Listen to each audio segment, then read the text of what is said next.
winning in a fragmented landscape, unlocking the power of collaboration and commerce data. I think, Adam, that was a really good segue into this discussion because it is so much about collaboration. But sometimes collaboration is messy and uncomfortable, and lawyers have to get involved. So let's talk about that. We'll start with a question for Jeff and Brian, and Adam, you can obviously chime in. The retail media landscape has exploded, as we've seen. 250 plus, I think a new one just launched here at Cannes. Each of them is promising unique value. Instacart obviously delivers the most value, clearly, but each of them is promising unique value. But from your vantage points, how would you characterize this state of the market? Is this healthy competition, or is it overwhelming complexity? I think our buy-side clients think it's overwhelming and are trying to come to grips with the resources required to execute well across all of their customers who are now asking for ad budgets. So overwhelming complexity. I would agree with that. And I'm personally responsible for helping retailers and commerce networks monetize their data for agencies and advertisers to use. So I'll be the first to admit that, and a former brand and agency person, it can feel overwhelming at times. I think a lot more of the conversation is starting to evolve into how can you start to think about this data solution as additive and helping solve for business challenges and opportunities, in the sense of, if I am a CPG, I have to constantly ask myself, where is growth going to come from, with which retailers, and how can I leverage data to help maximize that and use data in an additive way? And you can look at everything from reach, also to sales, and it becomes I believe, truly a thread that brings together parts of the organization that may have otherwise not talked necessarily directly about how brand marketers, shopper marketers, et cetera, can formulate a plan forward that starts to address that more head-on versus in separate ways. So the complexity exists, but if you use it in a strategic and additive way, it can actually start to break down those silos. A lot of people express continue. That's what it sounds like. It sounds like because of the nature of this type of collaboration, the different data sets, the different partners that need to activate, it is forcing teams that didn't talk before to talk. Brian, you think is that actually happening? Yeah, and particularly at the brand and retailer side of things. Yeah. You know, like in the brand side, you've got marketing teams and customer teams. So they're two groups that have budget that's being expressed in retail media. Those budgets generally have two different accounting methods. One's a cost of goods sold, one is a business expense. The two shall never meet, right? So you're always going to have two groups with money that are trying to figure out how to work together. And then on the retailer side, most of the retailers that we work with have set up a standalone division, their RMN division, which has been given an astronomical revenue target and told to go fast.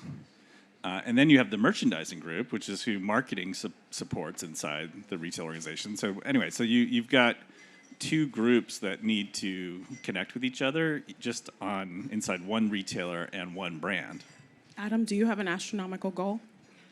I do, but my boss isn't here, so I can't complain that much about it, but if he was, I would. But no, I fully agree. We hear it a lot from brands directly and from agencies, of course. And I'd say, like, you know, it's what's informing our strategy, candidly. Like, our job is to make that as easy as possible if we feel like we can gain data adoption to drive accretive outcomes, to Jeff's point, to Brian's point, to eliminate complexity. So, you know, again, just like for us, hearing all this is exactly what we hear as well from other brands, is like you have, you know, budget owners that are often competing for budgets under the same roof.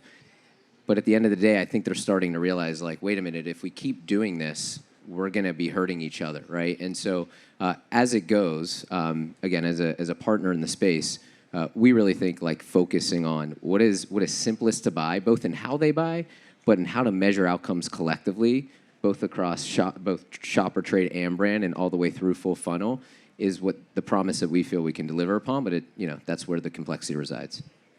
Yeah, I would agree with a lot that's been said. One of the kind of mantras that we try to lean into is it is possible as a brand to build a world-class brand and yet still ensure that there's accountability of, we'll keep riffing on CPGs a little bit, driving volume and driving share. Mm-hmm.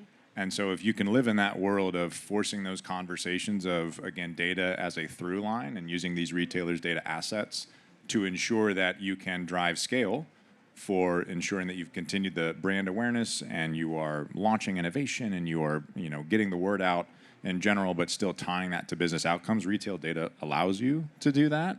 I know we're going to talk more about measurement and all of that, but I think that's an important acknowledgement. In addition to retailers, they are in this business to make money, but they are recognizing that they have to equally come to the table to say, we see you, brand, that you are trying to drive this upper funnel brand awareness and equity, and you're trying to drive outcomes. How can we strategically partner to ensure that me as a retailer, I'm driving a really quality guest experience while acknowledging the need for growth on your side? Let's do that together. Yeah, because if you only focus on performance, I do think you run the risk of not having the brand awareness or even brand retention or brand loyalty that you sometimes need.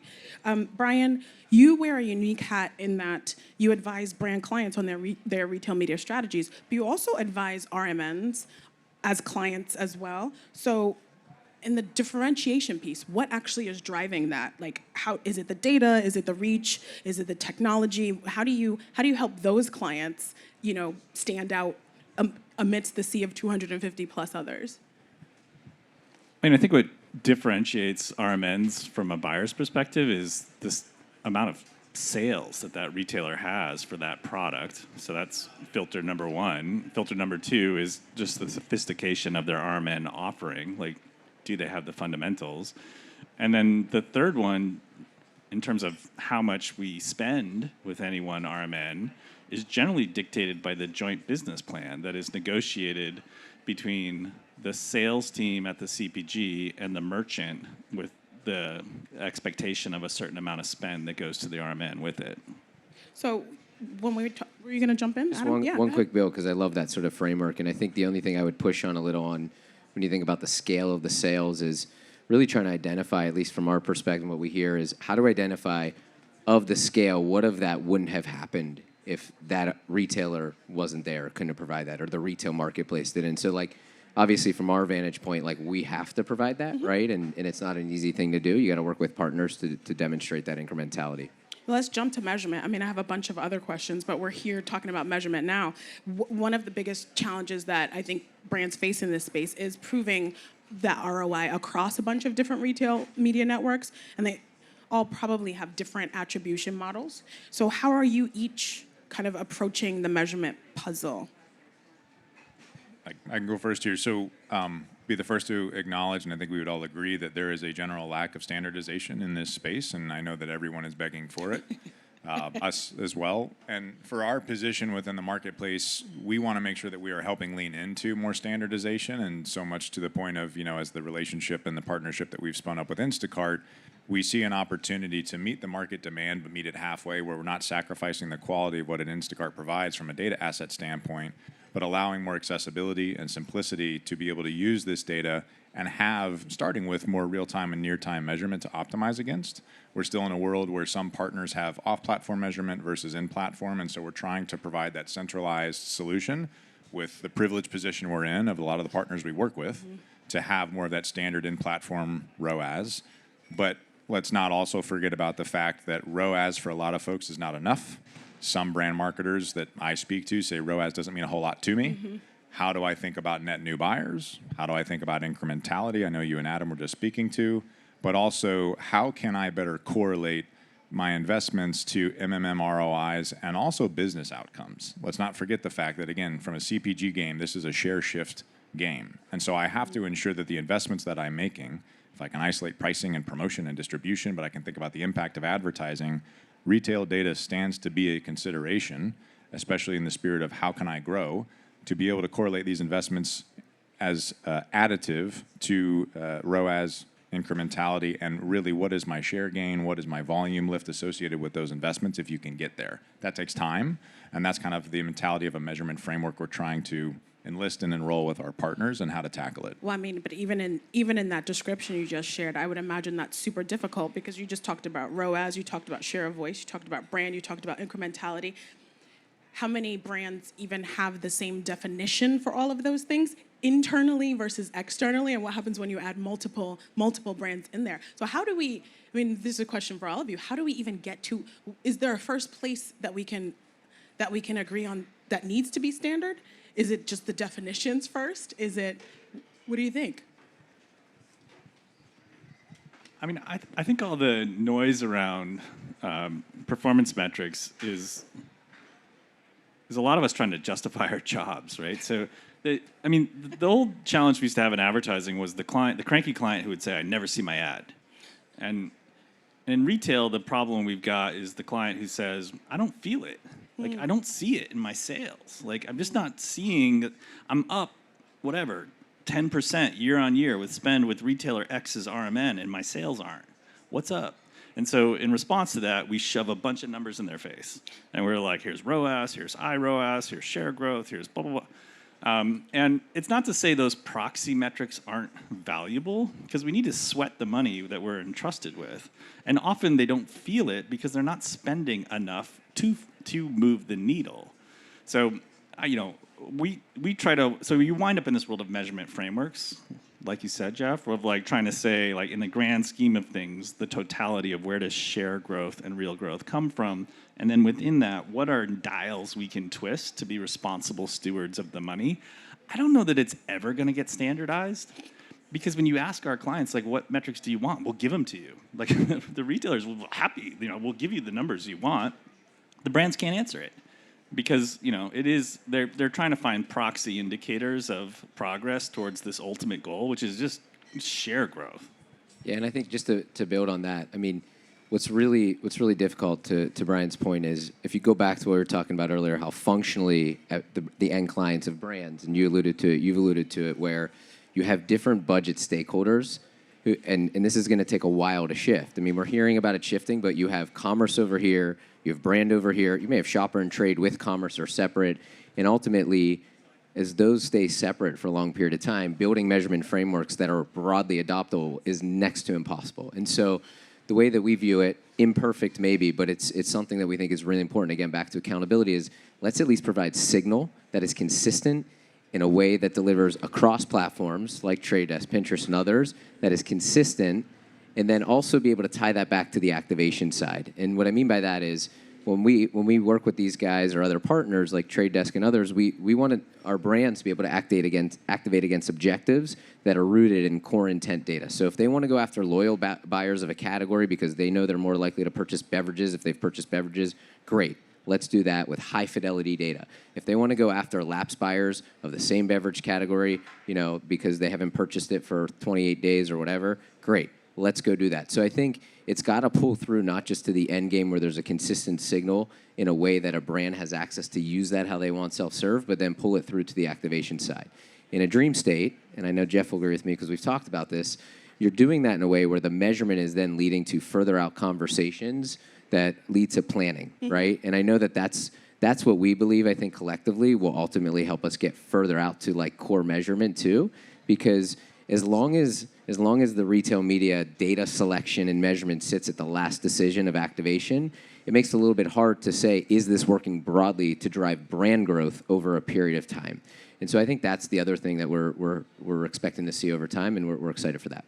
That's kind of the issue of last touch attribution in general, though, right? So I want to talk about the partnership that you two announced, just because it dives into the activation and making it a little bit easier. So you announced an integration that brings SKU level commerce data directly into programmatic buying. So how does this type of collaboration in particular change what's possible for these brands that are trying to drive sales specifically? So I would say in probably two ways. The first one is process and the simplification of the usage of data, and also in terms of just maximizing accountability. And so to break those two things down, we've acknowledged that it can be at times challenging to work with retailers to simply file the paperwork, file the requests to be able to get audiences delivered to them from these retailers, whether that's custom, whether that's syndicated at scale. And so we asked ourselves the question, what are ways in which we could build an integration with retailers to cut out that fat and to be able to bring that data into the platform and then essentially give the keys to the agencies, to the advertisers within their seat to create audiences on their own accord. And that minimizes the operational burden for retailers of having to dedicate resources to create these audiences per request and having to look through that paperwork or those emails. And so then they can refocus that time elsewhere on bigger innovation and other strategies. From an accountability standpoint, we wanted to make sure that we're meeting the market demand beyond the audience ability to say, how can you hold your investments more accountable and more near or real time? And so sending that event data as well allows you to see that ROAS leading indicator, not the end-all be-all, but at least something, to discussion here. How can I at least be looking at something that can be a leading indicator towards outcomes in a more real-time fashion? So our goal, again, for lack of larger industry standardization, is to say, is this a way to kind of meet in the middle from a marketplace perspective, knowing that agencies and advertisers, they don't have all the time in the world, and they want to make sure that they're simplifying that process, and can they get faster access to this data? Retailers don't have all the time in the world, and they're trying to relieve some operational burden, but they also want the ownership and the control of that data to be able to provide to advertisers and agencies in a formidable and fashionable way. Brian, is this a game-changing partnership? Like, is this a significant differentiation? Something like sort of making the data activatable in TTD, being able to build custom audiences? Yeah, I don't know the exact nature of their partnership, but I mean, Instacart's a unicorn, so they see transactions by SKU across a whole bunch of retailers, and Trade Desk has got tremendous reach. So, I mean, that sounds like a phenomenal tool to find new category buyers. Does it justify paying more? SKU level data is hard to find, and particularly if it's got some freshness to it. In general, what I would say our clients are not lacking for targeting data. We have plenty of it. What they don't have is they don't have access to conversion data, and they don't have access to shelf space. So a lot of what makes retail media attractive to them and what I think is fueling growth, it's less about the ability to target, and it's more about the ability to optimize off conversion and about the ability to influence distribution on shelf. Could I add one Yeah. thing to that? Because I love everything you just said. I might throw in one more, but feel free to disagree.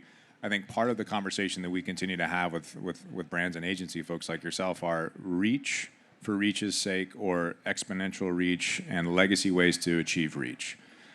Can we upstream the conversation of retail data into the targeting strategies, the briefing details around our strategic growth targets to say, is there more of a dialogue to have around relevant reach, knowing that at the end of the day, our business has to grow in specific ways and at specific places? So at least from a consideration perspective, how are retailer data sets being held equally in terms of being considered amongst legacy data sets to then ask that question in a more forceful manner?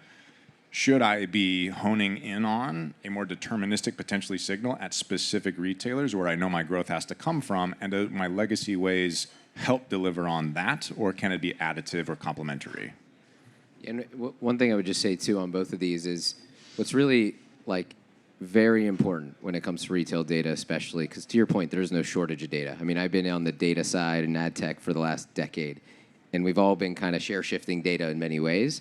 But now what I love is if you can differentiate by high fidelity, recency, and quality of your data, if you have real-time purchase data with a real address, not a address that you signed up for on some card, I'm not going to say a kind of card, to a grandparent's house 2 decades ago, and maybe that's what shows up in your data spine, right? Really good quality data that is updated recently that you can depend upon and has high fidelity.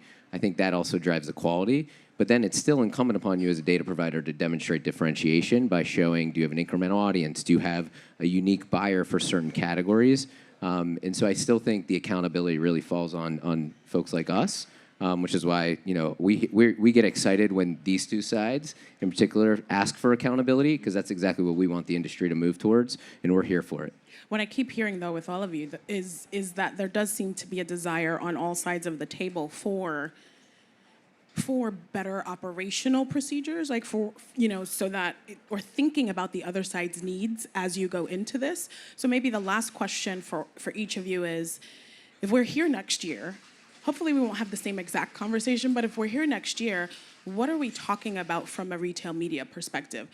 First question is, are there 275 RMNs then, or are there fewer? Second question is, like, what problem have we solved?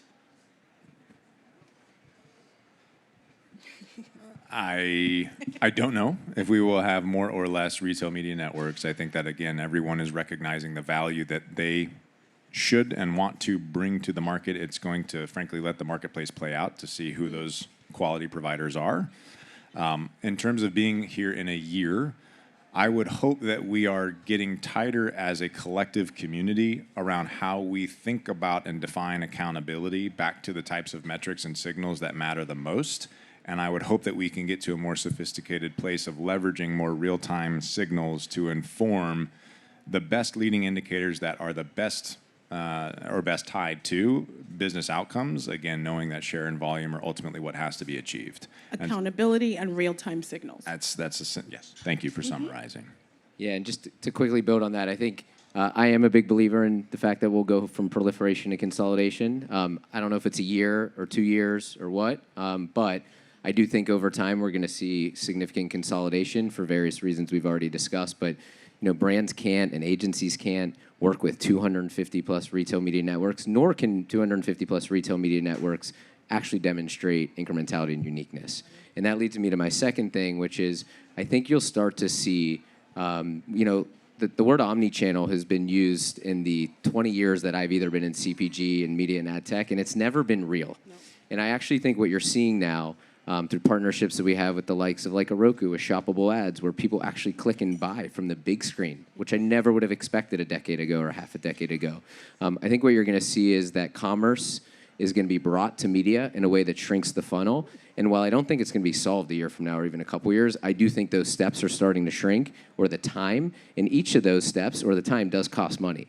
And so if we can do a better job at bringing a tighter funnel to brands and make a better consumer experience of exposure to purchase, and then use all that data in planning, like Jeff said, don't know if that'll be a year, but I think we'll start to hear a lot more of it starting to happen next year. And then if you go forward another year or two, you'll start to really feel it in a big way. So a bunch of retail media networks down in flames, and actual... Your words, not mine. And actual omni-channel marketing. And Brian, last words from you. I think there'll be more retail media networks, not less. I think there'll be aggregators like Instacart that help you buy across multiple retailers, but you don't have a choice if you're a retailer. You have to have this revenue line in your business model, or you're not going to be able to price your merchandise competitively. They have no choice. There need to be easy buttons, but we'll have more to navigate. I think this time next year we'll be pretty good at calculating incremental return on ad spend consistently. I hope we've gotten better at mining insights about like where real growth can come from. I hope we're starting to talk about the power of creative in driving growth. Less confident about that last one. I didn't get to ask my last creative question because we are definitely over time, but thank you, gentlemen, for this conversation. Thank you. Give them a round of applause.